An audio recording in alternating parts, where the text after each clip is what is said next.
گھنے سبز جنگل کے بیچ جہاں اونچے درخت سرگوشیاں کرتے تھے اور رنگ برنگے پرندے خوبصورت نغمے گاتے تھے، وہاں ایک نایاب اور خوبصورت سفید شیر کا بچہ رہتا تھا جس کا نام برف تھا۔ اس کا سفید نرم فر برف کی طرح چمکتا تھا اور اس کی آنکھیں شبنم کی طرح جگمگاتی تھیں۔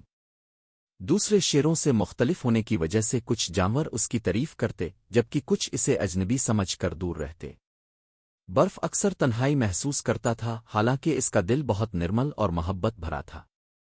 وہ دور سے دوسرے شیروں کو کھیلتا ہوا دیکھتا اور چپ چاپ انہیں دیکھ کر مسکرا دیتا۔ ایک دن جب وہ جنگل میں گھوم رہا تھا تو اچانک اسے مدد کی آواز سنائی دی۔ ایک چھوٹا بندر ندی میں گر گیا تھا اور ایک پسلتے ہوئے پتھر سے چمٹا ہوا تھا۔ برف نے ایک لمحے کی بھی دیر نہ کی اور فوراً پانی میں چھلانگ لگا دی۔ اس کا سفید جسم پانی میں چمک رہا تھا۔ وہ مضبوطی سے تیرتا ہوا بندر کے پاس پہنچا اور اسے اپنی پیٹھ پر بٹھا کر کنارے کی طرف تیرنے لگا۔ جب وہ دونوں محفوظ کنارے پر پہنچے تو جنگل کے سارے جانور حیرت سے اسے دیکھنے لگے۔ سب نے تالیاں بجائیں اور برف کی ہمت کی تعریف کی۔ وہی شیر کے بچے جو اسے پہلے نظر انداز کرتے تھے اب دوڑ کر اسے گلے لگانے لگے۔ اس دن کے بعد برف صرف ایک سفید شیر نہیں رہا، وہ سب سے بہادر شیر بن چکا تھا۔